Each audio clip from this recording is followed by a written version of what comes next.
Thursday, December 5th. You're listening to the Mo News Podcast. I'm Moshe Wanunu. And I'm Jill Wagner. This is the place where we bring you just the facts. And we read all the news and read between the lines so you don't have to. And apparently we're at the top of a few Spotify rap lists that came out yesterday. Jill?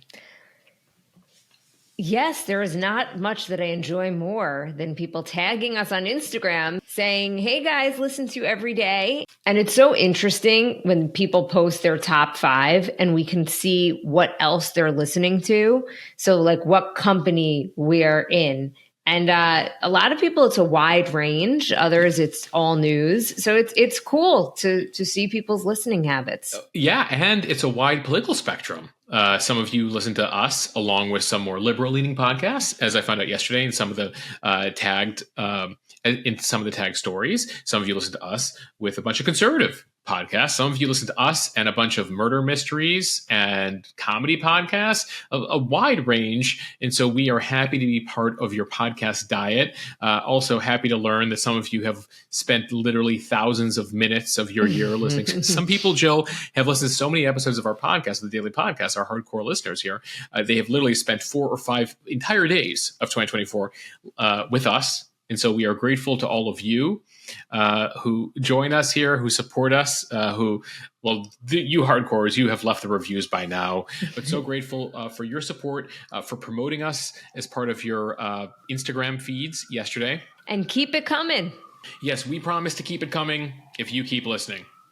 Moshe, I'm going to post, I think today or tomorrow, what my Wrapped says about me. Mm-hmm. Spoiler alert, I'm in the top 2% for the people who listen to news podcasts. I feel like that's Why aren't you in the very top 1%? high percentage. Yeah, I was going to say, no, 2% is good, but like even better to be top 1%. But that means that I listen to more news podcasts than 98% of the millions of people on Spotify. Well, so we mean it when we say we read all the news and listen to all the news. We listen to all the news. Jill, that's how I get my news. I read it, Jill listens to it, and then we bring it to you here.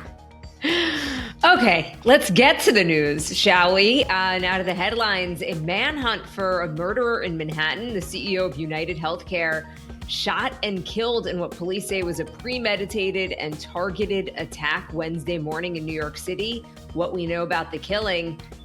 The Biden administration considering preemptive pardons for several people that they think the Donald Trump administration could potentially target. Who's on their list? Speaking of President-elect Trump, his pick for Defense Secretary Pete Hegseth remaining defiant, even though Donald Trump has reportedly started to consider some other names to fill the role. Yeah, he went on offense yesterday, as did his mother, doing an interview on Fox and Friends. We'll tell you about it. And Donald Trump set to sit for his first post-election interview. We'll tell you when and with who. The platform may surprise you. A month after the election, the final U.S. House numbers are in. Republicans have a very slim 220 to 215 majority, but that's not the whole story. If you think you have a tough job, meet Speaker Mike Johnson over the next few months. Right. Once again, Mike Johnson, are you sure you want this job? And an update to the big Supreme Court case we told you about yesterday. The justices heard arguments Wednesday and appear ready to uphold Tennessee's ban on medical transgender care for kids. Plus, what we know about mysterious drones flying over New Jersey. Like the least weird thing in New Jersey right now.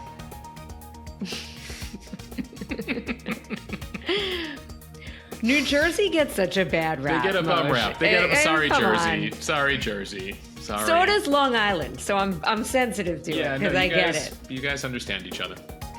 Weather forecasting getting the AI treatment, and that could mean reliable forecasts for up to 15 days in advance.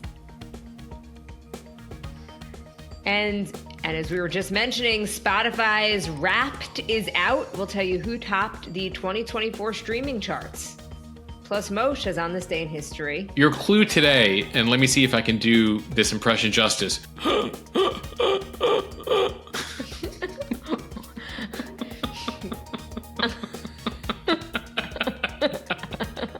the effort and thought you put in.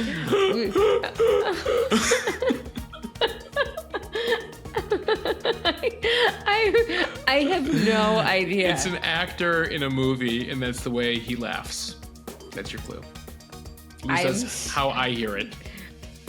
I'm so excited for On This Day in History. Okay, time now for the news, and a very serious story, actually a pretty shocking story out of New York City. A manhunt is still underway, at least as of this recording Wednesday night, for the person who shot and killed the CEO of UnitedHealthcare in Midtown Manhattan on Wednesday morning. Police are calling it a, quote, brazen, targeted attack. That CEO, 50-year-old Brian Thompson, was outside of the New York Hilton Midtown Manhattan Hotel at around 6:45 a.m. as he arrived for an investor meeting. Waiting for him was a masked man who shot him in the back and the leg. Here is NYPD Commissioner Jessica Tisch talking about why they believe that this was not a random act of violence. In Midtown Manhattan early this morning, 50-year-old Brian Thompson, the CEO of UnitedHealthcare, was shot and killed in what appears, at this early stage of our investigation, to be a brazen, targeted attack. This does not appear to be a random act of violence. The victim was in New York City to speak at an investor conference. It appears the suspect was lying in wait for several minutes. And as the victim was walking to the conference hotel, the suspect approached from behind and fired several rounds, striking the victim at least once in the back and at least once in the right calf. Many people passed the suspect, but he appeared to wait for his intended target. Tisch says the suspect then fled by foot and later on an electric city bike, which are those shared bikes in New York City. He was last spotted in Central Park. This was all caught on surveillance footage. Images and video have been shared with the public. The NYPD is also working with City Bike to try to track the bike's GPS. Police have released images of the suspected gunman. He appears to be about 5'10", a white male who is carrying a distinctive gray backpack. He's wearing a black hooded top. There's a $10,000 reward for information that leads to his arrest. During that news conference on Wednesday, investigators said the gunman's pistol jammed during the shooting, but he was quickly able to clear it and resume firing, which seems to indicate that the shooter was likely very experienced. Yeah, Joe, there is a shocking footage out there. I warn you before you click on it that effectively, because all the cameras in New York City captures the entire sequence of events. The police have released it, trying to ensure all images of the suspect here can be seen by the public so they can arrest him as soon as possible. Now, it's notable, you mentioned he took a city bike, and right now, they're using that as another way to try to get at the identity of the shooter, because when you try to book a city bike, you need to use a credit card to undock it. The bike itself has trackers on it. He then docked it somewhere off of Central Park. So every user, when you take a city bike, there are streams of what they call digital breadcrumbs here that are going to help Lyft. Lyft actually owns and operates City Bike, so that data will help them identify the shooter as well. Incidentally, a cell phone was also left behind. We don't know whether it was intentional or whether it was a distraction, but in the alley where the suspect fled, they found a phone. They still don't know the motive for the shooter here. NBC News was able to get a hold of the widow who lives in Minnesota, who did note to the reporter that there had been some threats against her husband. She said it had to do with something about a lack of coverage, insurance coverage, but she doesn't know the details. And this was done just hours after her husband was shot and killed, so she pretty quickly hung up on the reporter there. He does leave behind his wife as well as 2 kids. Now, despite the fact that she said that he had seen threats of late, he did not have security, didn't change any of his travel plans, entered the hotel through the front entrance there. He has been the CEO of UnitedHealthcare since 2021. He's actually been working with United Health Group going back to 2004. He managed a division that employs 140,000 people and offers insurance plans to employers and individuals, including people enrolled in government programs. Now, we should note, and we don't know whether this is related at all, but the company has been the subject of several federal investigations. Lawmakers and regulators have accused UnitedHealthcare of systematically denying authorization for healthcare procedures and treatments. Still a lot to be learned here. But again, as as you mentioned, Jill, just based on the evidence, the shooter appears to have been experienced. So whether this was a hired hitman or somebody with some experience doing this, that's going to be something law enforcement is looking into here as they investigate this. And we should note one of the shocking aspects of this is that if you're not familiar with New York City, this is on 6th Avenue. This Hilton, when I didn't live in New York, but I would stay here sometimes for work, I stayed in that hotel a number of times. It is a very large hotel. It hosts events with presidential candidates. Trump in 2016 gave his victory speech at the hotel. It's hosted the Emmy Awards. It is in central Manhattan during Christmas season. So I heard from a number of you in the Mo News community who were either staying in the hotel or staying nearby. Just shocked to hear about this news yesterday morning. Yeah, you mentioned it took place in Midtown Manhattan, just blocks away from the Rockefeller Center Christmas tree. The tree lighting went on as planned on Wednesday night, but with heightened security, even though security there is always pretty tight. Yeah, it was pretty evident based on the video footage that this was a very targeted assassination. So pretty quickly yesterday, police said, everyone else in New York City should feel safe moving about the city here because it appears this, again, was a targeted killing. Okay, now to politics. Some reporting late Wednesday that the Biden administration is debating whether the president should grant preemptive pardons to people like Senator-elect Adam Schiff, former Congresswoman Liz Cheney, and Dr. Anthony Fauci. Schiff and Cheney, if you remember, were members of the Congressional January 6th committee. The concern is that these individuals and others could be targeted by a Trump administration. Trump has previously said that Cheney, quote, should go to jail along with the rest of the unselect committee. As for Dr. Fauci, he was the former head of the National Institute of Allergy and Infectious Diseases, and he's come under a lot of criticism from many people on the right for his response to the COVID-19 pandemic. So this is all reporting from Politico right now. It looks like the president himself, Biden, has not been part of these discussions, but a number of his senior staff have been involved here, including the White House counsel, Ed Siskel, as well as the chief of staff, Jeff Zients. Now, as far as preemptive pardons, they are rare historically, as in, you can grant a preemptive pardon saying, I grant, as president, Jill Wagner a pardon for anything she might have done between the years 2010 and 2024. You can make it blanket, you can make it specific, but they haven't been accused of any specific crimes here. What is clear, though, is that this is a rare situation where Trump is making history here by saying explicitly he will be going after certain people. And so there's a window here for Biden until January 20th where he can grant pardons. He might be worried will be just the subject of investigation after investigation in the coming years. An example, by the way, of preemptive pardon was Richard Nixon. Nixon, after he resigned, Gerald Ford takes over as president in August of 1974, and Gerald Ford proceeds to grant a pardon to Nixon, even though Nixon had not been charged with a crime. So you view that as a preemptive pardon. The idea there from Gerald Ford was that he wanted the country to be able to move on. He was criticized at the time, but historically speaking, people thought that was the right move. Now, that was a unique circumstance here, but Biden and team also feel they're in a unique circumstance here that they want to take Trump literally based on some of the people he's been trying to appoint, like Matt Gaetz and Kash Patel and others who've said we're going to jail people and investigate people. Now, at the same time, even some of the people who are being considered for these preemptive pardons aren't sure they want to be a part of it. That includes Adam Schiff, who was a congressman who investigated Trump. He is now a senator from California. He told Politico, I would urge the president not to do that. I think it would seem defensive and unnecessary. So Schiff is saying to the White House, leave me out of this. I don't need a pardon. Cheney and Fauci have not responded yet. But I heard from a lot of you who are like, wait, what crimes do they think they committed here? So, you're damned if you do, damned if you don't, as in they feel, if they try to use the judicial system unfairly against them, this protects them. At the same time, making a move like this makes you look mighty guilty because, why do you need a pardon if you didn't do anything, you didn't commit a crime there? So this appears to have been potentially a strategic leak, Jill. We haven't talked about leaks on this podcast. This could be somebody at the White House putting this out there, saying, hey, we're considering this and seeing what the reaction is within the own party, within the public. Or this might have been an accidental leak and they didn't want this to get out. We don't know. We don't know yet, but something we monitor and something as journalists we often look at, like, okay, did they want this to get out? Did they not want this to get out?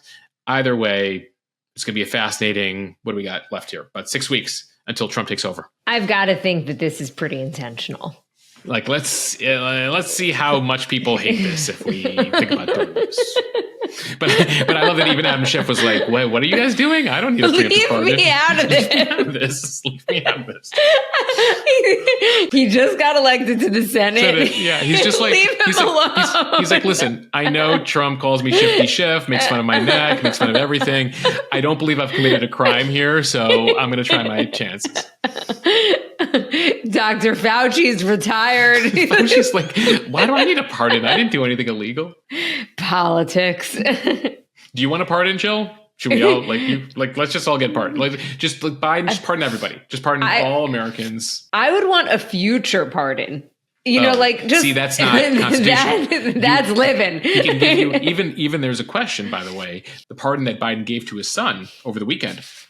He announced the pardon and signed it midday on December 1st. And they said that the pardon lasted through December 1st. So people were joking that it basically gave Hunter a few hours to do something after the pardon was out. And the judge in the case that has now had to, basically end the case due to the pardon, actually made a note of that. He was very frustrated with Biden for the pardon. He said that he had been very fair, doesn't like that Hunter was pardoned here, and made a point of saying, I don't even recognize the constitutionality of part of the pardon because part of the pardon, again, was through the end of the day, December 1st. So basically anything Hunter did for a few hours after that pardon, technically, Biden had already pardoned him for. So sort of future-y. Go crazy, Hunter Biden. It's over now. It's now December 5th. So the pardon period lasted 11 years, blanket pardon. It ended Sunday night. Okay, speaking, though, of Trump's administration, one of President-elect Trump's most fraught cabinet picks, not giving up without a fight. We're talking about Pete Hegseth, Trump's pick for defense secretary. On Wednesday, he brushed aside suggestions that he was going to withdraw his name from consideration. There have been numerous news stories about his alleged sexual misconduct, excessive drinking, and financial mismanagement of veterans groups. There's even word that Trump had already started to consider other people to lead the Pentagon, including Florida Governor Ron DeSantis. More on that later.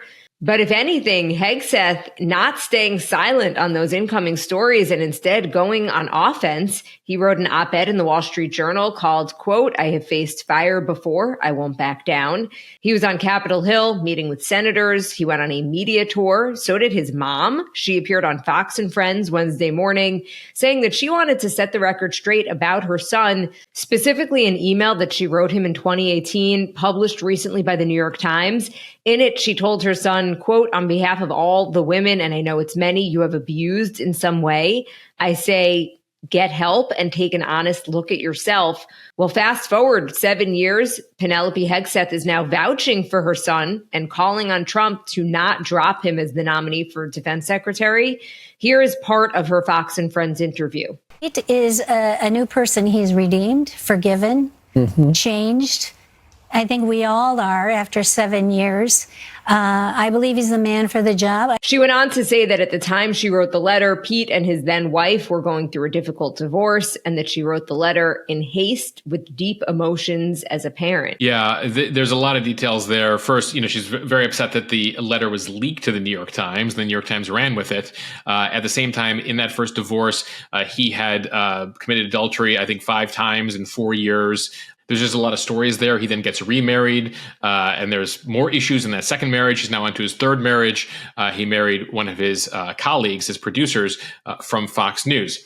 Now, beyond his mother, he also, as you mentioned, made some media rounds yesterday, actually answering questions as reporters chased him down the halls of Congress as he was going from meeting to meeting. And then he also sat down with Megyn Kelly, the conservative pundit, for her podcast, where he talked about how he feels victimized here. He compared himself to Brett Kavanaugh, who faced accusations as he was a Supreme Court nominee in regards to his drinking, sexual assault back in high school, if you remember those very contentious hearings on Capitol Hill.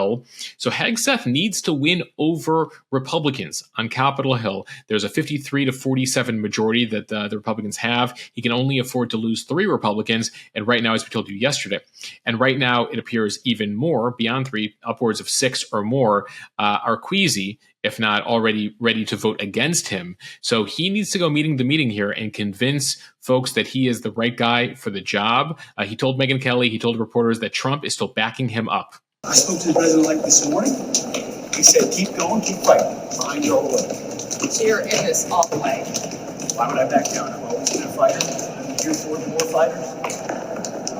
This is personal passion for me. This comes as there are reports that Trump is actively now considering replacements for Hegseth because they don't feel very good that he's actually going to be able to make it through here. We've told you about the reports that Hegseth's drinking concerned his colleagues at Fox News, as well as his colleagues at some of the veterans groups that he led and was pushed out of over the course of the past decade or decade and a half. Some say that right before over at Fox, he'd go on the air, he smelled of alcohol or talked about being hungover. Now, the Trump team and Hegseth team say that these are completely unfounded and false. We've heard some of the same things, Jill, from some of his colleagues there. Regardless, it has come up in his meetings with senators on Capitol Hill. The incoming Senate Armed Services Chair, who's going to be leading the hearing on Hegseth, his name is Roger Wicker, he said that Hegseth promised him in their meeting today that he will not drink when he becomes, if he's confirmed to be Secretary of Defense. Wicker said, I think that's a good idea that you shouldn't drink as Secretary of Defense. He said the same thing on the Megyn Kelly show. He called this the biggest deployment of his life. There won't be a drop of alcohol on my lips while I'm doing it. Again, he is somebody with a reputation for heavy drinking over the course of the past couple of decades. He is making this promise here, but some folks are skeptical that somebody vowing that they're done drinking, especially as they take on the most stressful job of their lives, managing 3 million people in a $1 trillion budget as Secretary of Defense, probably not going to be the easiest thing to give up alcohol there.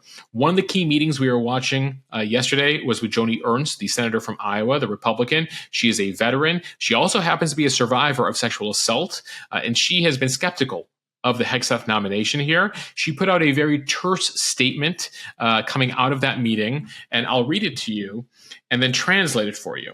So it reads, I appreciate Pete Hegseth's service to our country, something we both share. Today, as part of the confirmation process, we had a frank and thorough conversation. That is Senate speak for no bueno. You toast. We had a frank and thorough conversation. Typically, he assuaged my concerns. I look forward to voting him in. I look forward to ensuring that President-elect Trump gets the cabinet that he wants. None of those from Joni Ernst. We had a frank and thorough conversation, period. End of story. Many senators, we should note, other Republicans, were looking to Ernst here, who has a lot of credibility on defense matters, and by the way, is one of the potential replacement candidates if Hegseth goes down, which is another thing, which we'll get to in just a second. But this was a big meeting everyone was looking to, and it comes as Trump has lost not one, but two nominees for various positions in the past 2 weeks. We told you about Matt Gaetz, his first pick for Attorney General. He had to withdraw due to a whole number of issues. And then his DEA nominee, the guy he wanted to run the Drug Enforcement Administration, also withdrew this week after only being the nominee for 3 days, saying that the position is too overwhelming. That's translation for he also probably was going to have trouble getting through the Senate as well. This is one of the concerns in Trump not doing FBI background checks on all his nominees and basically putting all his nominees out in just a matter of 3 weeks. Normally it takes months to vet them. You call the Senate in advance, you make sure they have approval, then you nominate them. That's the typical process. Trump did his own process this time. And so you see Gaetz go down, the DEA nominee go down, and now a lot of issues for Hegseth. But Moshe, we'll see how it goes, because obviously, as we just reported, he's not going to go down without a fight here. And so Mom's helping him out. So Republicans have a 53-47 majority in the Senate next year. So that means that each of Trump's nominees can only lose 3 Republican votes. That is, if all of the Democrats vote no. And there are reports that as many as 6 Senate Republicans not comfortable supporting Hegseth's bid to lead the Pentagon, at least as of now. Yeah, and after that Joni Ernst statement, it could grow. So who are his backup options? Those are already leaking. In the past day, we learned that Florida Governor Ron DeSantis, a one-time primary rival who Trump has called Ron DeSantimonious, and they've had their issues over the last year, but appear to have warmed back up to each other. He's in consideration to be the next defense secretary if Hegseth goes down here. We should note DeSantis was in the Navy. He served in the Iraq War. He achieved the rank of lieutenant commander. He's been the governor of Florida. He is viewed widely among Republicans on Capitol Hill as much more qualified than Hegseth for the position. Also, as we mentioned, Joni Ernst, the senator from Iowa. She would be the first female defense secretary. Bill Hagerty, senator from Tennessee, also being considered here. A lot of people were big fans of Joni Ernst being the nominee here. And so she happened to be in the Army Reserve, the Army National Guard. She also served in Iraq, is viewed very positively. So there's a lot of folks who are rooting for her here. And so it's sort of interesting, ironic, that she could also be the person who brings down Hegseth that would then lead her to be the next nominee. Also want to quickly mention Trump is going to be sitting down for his first interview since the election with NBC News' Kristen Welker. It's going to air on Sunday's Meet the Press. Welker did interview Trump back in September of 2023. It was his only network sit-down interview during the 2024 campaign cycle. It is an interesting move there that he's doing the interview with NBC. Welker and Trump have a challenging history. Welker moderated the presidential debate between Trump and Biden back in 2020. Trump attacked her before the debate, calling her a biased anchor. Then he later praised her during the debate. Then he called her biased again this year. Nonetheless, he has decided to move ahead with a Meet the Press interview. So we will be watching that. All right, time for the speed read. A month after the November election, we finally have all of the congressional races settled and know the state of the U.S. House. From Politico, House Republicans' starting majority has now been cemented at 220 votes, with California's Democratic Representative-elect Adam Gray formally ousting the GOP representative John Duarte as of Tuesday night.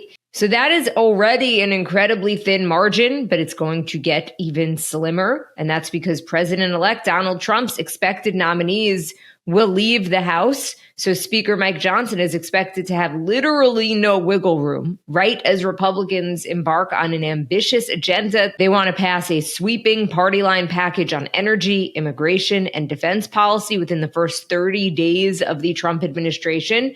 And they plan to follow that up with another partisan bill on taxes and other priorities. If Johnson's members leave before the votes on those bills, he wouldn't be able to lose a single vote at full House attendance. Yeah, let's do the math here. You need 218 votes to have a majority. The Republicans have 220, a margin by 2. Democrats have 215. But that's already a mirage because former Congressman Matt Gaetz is not going to return to Congress, and that special election will not happen for a couple months. That takes you to 219. Then you have Elise Stefanik from New York, who's been nominated to be ambassador to the UN. That takes you down to 218. Then you got Mike Waltz, congressman from Florida, who's been nominated to run the CIA. That takes you down to 217. So your actual margin, Mike Johnson, is 217 to 215, which means what? If one of your 217 members decides to vote with Democrats, doesn't like something, is a 216 tie, and ties lose in the U.S. House. So basically, I'm sure his message right now to his members is cancel your dentist appointments, cancel your doctor's appointments. There will be no weddings, bar mitzvahs, attending any family matters for the next few months, because literally I need all of you to get your flu vaccines and not get sick. I need you all here for all major votes, because I literally cannot afford to lose any of you. And remember, he's got people like Lauren Boebert and Marjorie Taylor Greene and House Freedom Caucus members who already have caused him challenges when just a couple of them are like going to zag, where he tells everyone to zig. So what that does mean is that some of these members who tend to have their own views are going to have demands for Mike Johnson, making his job even more difficult when he tries to basically herd all the cats, or I guess because it's Republicans, elephants. He's got to herd the elephants all together there for these votes. All right, now to the big case at the Supreme Court this week. From NBC News, tensions ran high as Supreme Court justices debated Tennessee's ban on gender-affirming care for transgender youth. The court will decide if blocking medication and hormone therapy for transgender minors violates the 14th Amendment, which prohibits discrimination based on sex. The state of Tennessee is arguing that the law is not based on sex, but based on ensuring the safety of all kids under the age of 18. Chief Justice John Roberts and Justice Brett Kavanaugh appeared to suggest that the issues should be left to state legislatures rather than the courts. Roberts saying, quote, "The Constitution leaves that question to the people's representatives rather than to 9 people none of whom is a doctor. The liberals on the court shot back. That includes Ketanji Brown Jackson, who said that leaving the question to the states was an alarming, which she called abdication of responsibility. She actually tried to draw parallels between Tennessee's ban on gender-affirming care to the case that struck down interracial marriage bans several decades ago. Now, Tennessee disputes that. They dispute the comparison between the interracial marriage ban and the gender-affirming care issue, saying that states have broad authority to regulate medicine, and imposing an age limit on drugs is not unconstitutional. We should note that the decision here will come out next summer. 23 states have similar laws, so there are some wide implications here for this, and it comes as some of these meds are used for kids going through puberty who need growth hormones, etc. But Tennessee specifically bars its use, some of these drugs' use, specifically for transgender care. That's what the plaintiffs say is discrimination. Tennessee says they're just following the science, and the data is not there to support it being safe for kids. From the Associated Press, the FBI is investigating reports about several mysterious nighttime drone flights that have recently occurred across central New Jersey. And now they're asking the public for help. Witnesses have spotted a cluster of what appears to be drones larger than those typically used by hobbyists, as well as a possible fixed-wing aircraft flying in several areas along the Raritan River since November 18th. It isn't clear why the flights happened or who's flying the devices, but federal and state officials stress that there currently is no known threat to public safety. The flights have raised questions because they took place near a U.S. military research and manufacturing facility called the Picatinny Arsenal and nearby President-elect Trump's golf course at Bedminster. The FBI is asking that residents share any video or photos that they have of the flights or any other relevant information. I know a number of you have messaged me who live in New Jersey concerned about this. The FAA has imposed drone flight restrictions in the area this week while they investigate the reports. And so we will continue to monitor the latest there from Central Jersey. Some major advancements when it comes to weather forecasting from the New York Times. For the most part, weather forecasters can only really predict with accuracy the weather for about a week ahead. But now a new artificial intelligence tool from DeepMind, which is a Google company in London that develops AI applications, has smashed through the old barriers and achieved what its makers call unmatched skill and speed in devising 15-day weather forecasts. They report in the journal Nature on Wednesday that their new model can, among other things, outperform the world's best forecasts meant to track deadly storms and save lives. Right now, the world's leader in atmospheric prediction is the European Center for Medium-Range Weather Forecasts. DeepMind tested its new AI program against their model, which 35 nations currently rely on to produce their weather forecasts. The Nature report said the new technology outdid the center's forecasts 97% of the time. I'll take those odds. That's pretty good there, 15-day forecast.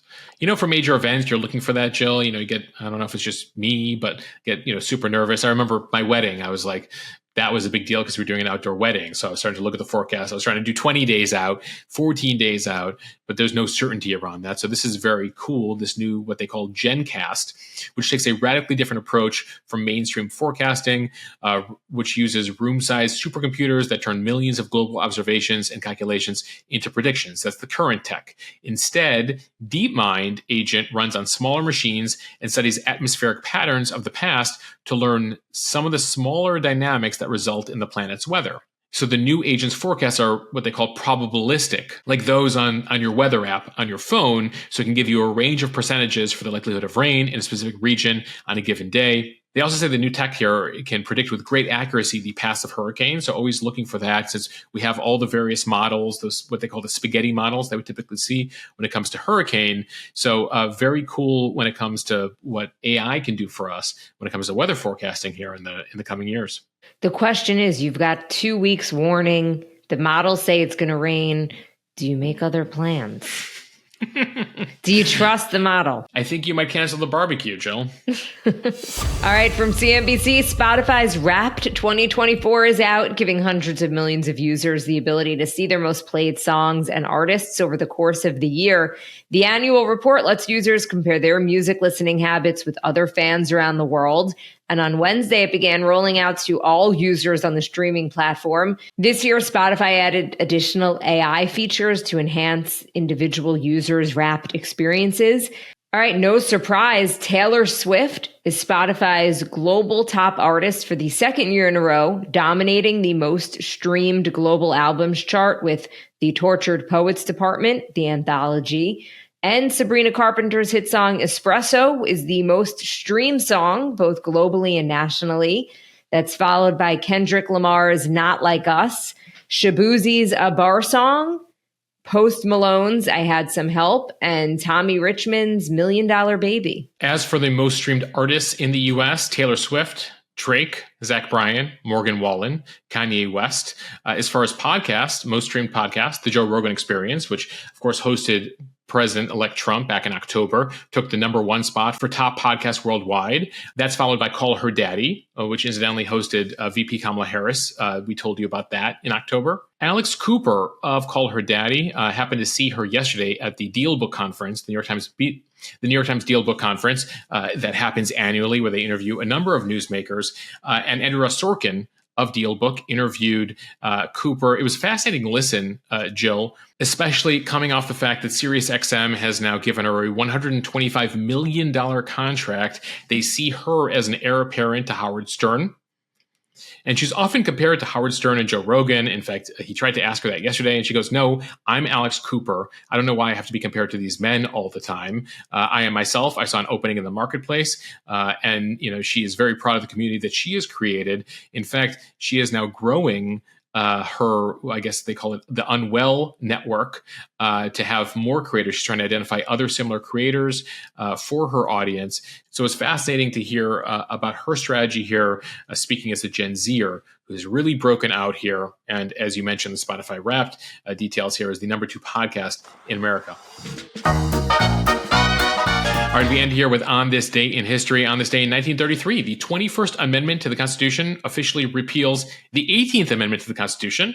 Does anyone remember what it is? Prohibition. It's the only item in the Constitution where, of the 24 or so amendments we have, 2 of them pertain to, one, banning alcohol, the other, legalizing it again. On this day in 1952, this was an episode of The Crown. You might remember the Great Smog of London, a period of severe air pollution, began on this day in 1952. It was known as the Great Fog. They passed a whole bunch of environmental protections after it, clean air provisions, the Great Smog of London lasting 5 days. Okay, now for the laugh I was trying to imitate at the beginning of the podcast. That, of course, is Eddie Murphy from Beverly Hills Cop, which premiered on this day 40 years ago, 1984. Moshe, apparently Eddie Murphy has been interviewed and he said that is his real laugh. That's his real laugh, but he stopped doing it after the film. He changed his laugh because he became known only for that laugh. Everyone did an impression of him. He had just come off of doing Saturday Night Live. And so he was so annoyed in the 80s that he was just known as that guy with the laugh because that laugh was so distinctive. So he made a point of stopping, ending that laugh, changing his laugh. Because of how famous that became. And Jill, I mean, look, I haven't seen Beverly Hills Cop. I probably haven't seen that movie in 20 years, but that laugh is so distinctive. So there you go. On this day in history, we met Beverly Hills Cop in theaters. We heard that laugh in that film.